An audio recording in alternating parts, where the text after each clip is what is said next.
Anginibingelele futhi namhlanje ngaphansi komsamo YouTube, umsamo podcast, umsamo SoundCloud, umsamo Facebook lapho siye sixoxe khona ke ngezindlela ezahlukehlukene nezinto ezahlukahlukene ngitsanibonani bonke ema-Afrika. Yila siqonde khona ukwelapha isizwe sakithi, siqonde khona ukwelapha inkunzi sematholeni njengoba ngagcina ngithe inkunzi sematholeni.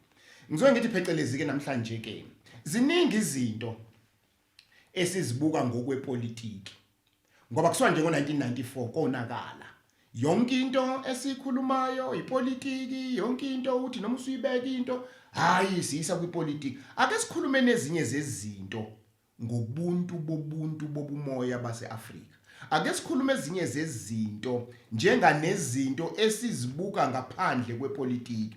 Uyabona nje namhlanje ngokukhuluma ngo bring back the land, buyisa umhlaba. Usukungena eshiko ipolitiki. Kanti bring back the land singaxoxa ngawe ngoba sithi saphucwa umhlaba siphucelwa umnotho wona. Hayi umnotho ngokwe-economy kodwa umnotho ngokomphefumulo kanjalo futhi ngokobuhlakani intellectually and spiritually. Ngoba uma ngakubuza ngithi uyabazi noba bamkhulu bakho balelephi? Awubazi. Uyawazi amanxiwa akini?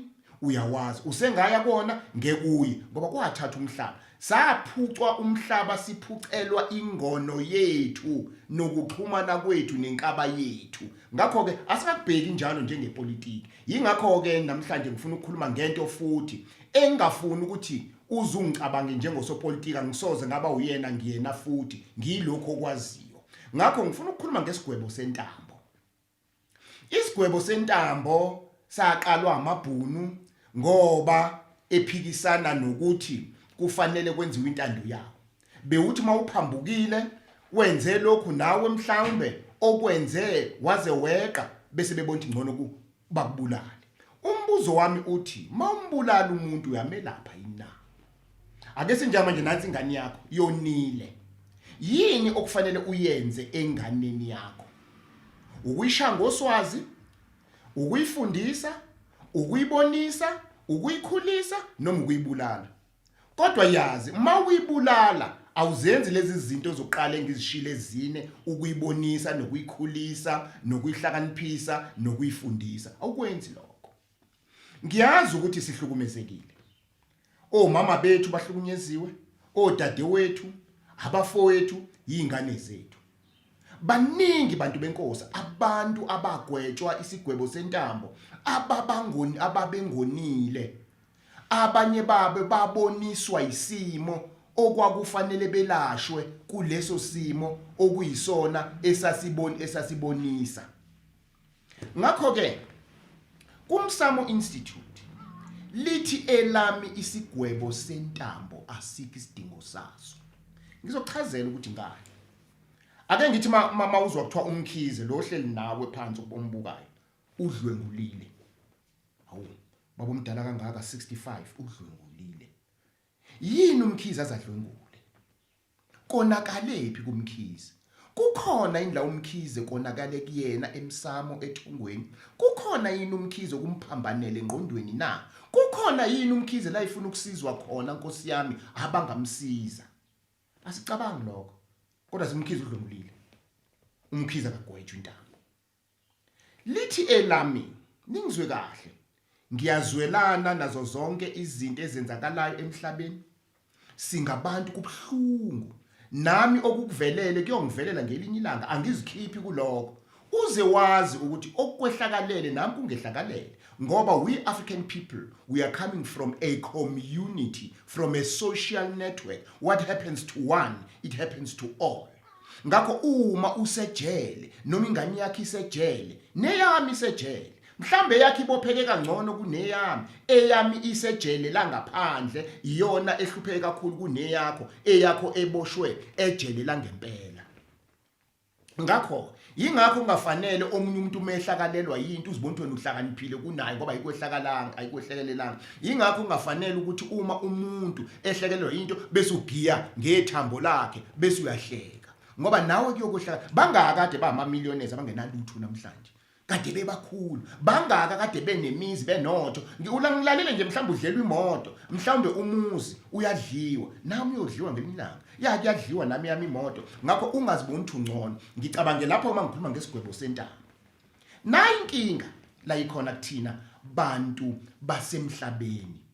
Inkinga ukulahla izindlela zobuntu bomphakathi. Inkinga ukulahla izinto zethu esasikhuliswa ngazo engabe sikhulisa ngazo. Angikwenzela isibonelo, emakhaya ingane yentombazane neyomfana zakamakhelwane bezithathana njengomfowabo nodadewethu. Ingane yomfana neyomfana bezithathana njengabafowabo. Eyentombazane nentombi bezithathana njengabandawonye. Ngakho umuntu behlonishwa njenganesidalwa somphakathi. Namhlanje bakwethu asivumelane kulahleka amakhaya. Awasekho amakhaya namhlanje. Namhlanje sinezingane ezizalwa zingabazonina.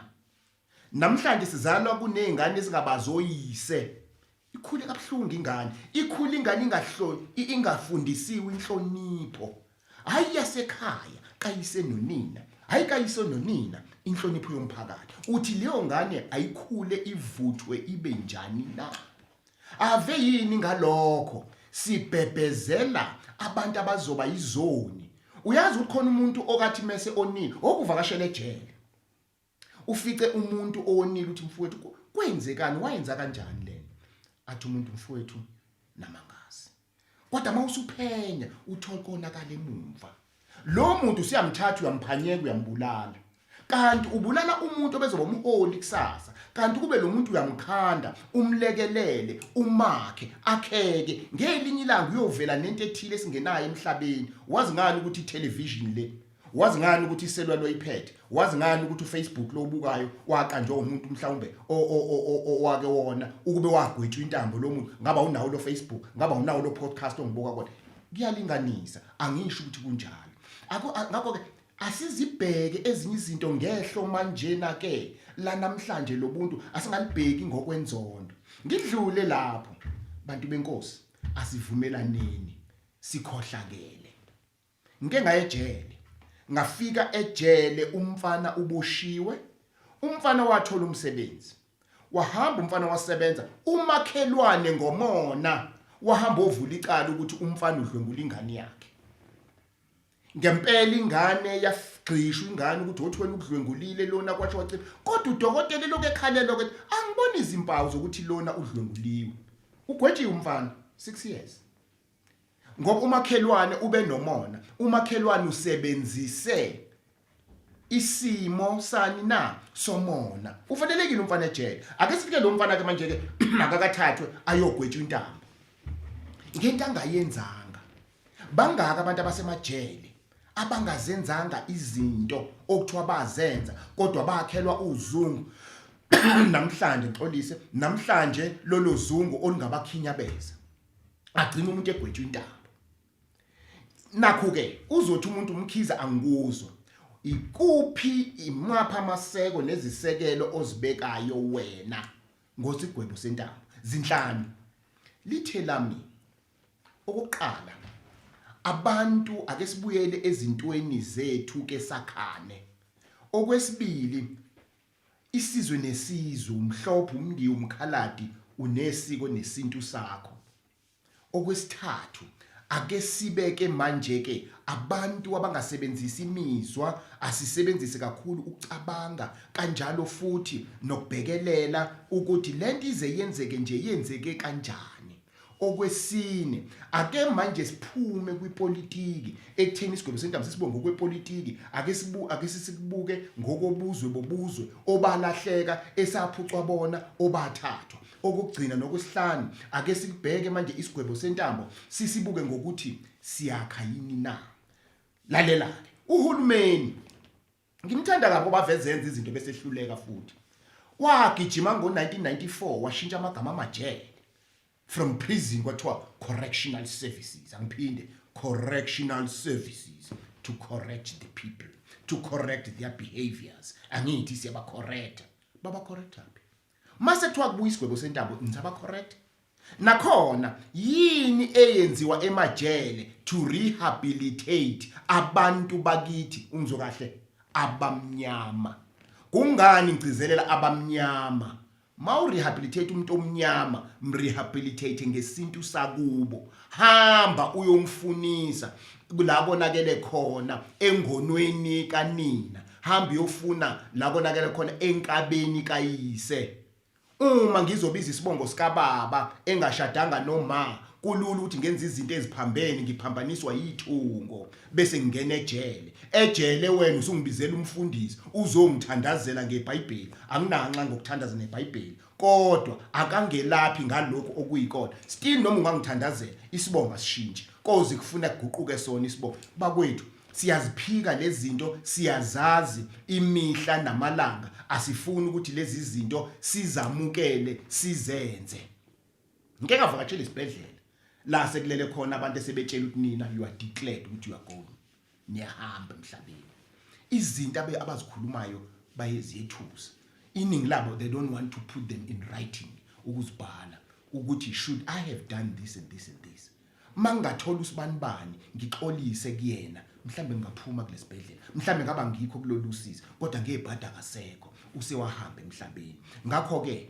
correctional services ake sibhekeni bantu bakithi into ebhlungu ngohulumeni wakithi uthemethatha wasichitha isinto wasilahla asikho ndawo isinto ngeke umuzi uhulumeni ekhuluma ngesinto ingakho ke thina eMsamo Institute siqhamuka nento ezithi masikhulume emakhosi ake sikhulumeni isinto sakithi ezikoleni zethu namhlanje kuthiwa akwakhiwa indoda endodeni kunezikole ezinkulu ezifana no St John's College elinye lamakolisi amakhulu eGoli elike lithatha abafana liyobaqeqesha how to be a man zingaki izikole zethu thina abamnyama ezenza lokho bangakothisha omkhulu abenza lokho ukhona nje uMEC okagqugquzele lokho ukhona nje ungqongqoshe wezemfundo ogqugquzela lokho ake kuthathwa amantombazane nje ayofundiswa ake kuthathwa abafana kodwa manje siyabhiyoza lapha sakhima sithi ungena siyokhuluma ngamadoda kwasho wacima ngakho nentambo injalo thina eMsamo Institute sithi isigwebo sentambo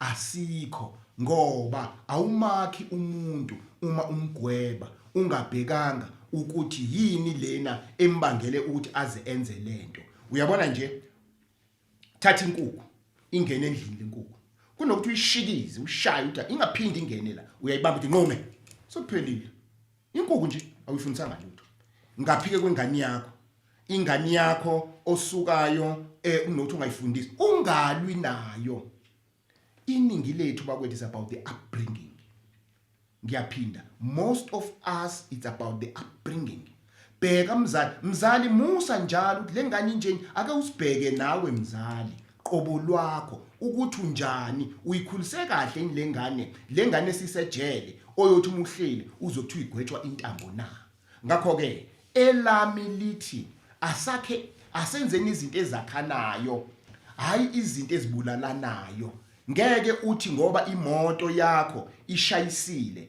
ima panel beaters bese uthi thatheni yoyifahlaza engabisabuyi iyakhandwa nje imoto ibuye uyigibela uyashayisa ngelinye ilanga yini singakwenzi nathi ngithina abantu bakithi ngakho ke naku la simi khona ngesigwebo sentambo sihambisana nabo impela abathi cha isikhathi saso asime asikho kunalokho ake sisebenze siye phambili zibuzeni bantu benkosi kwenziwe yini kunele kube u1994 sikhululeke icrime ibe ngaka na sike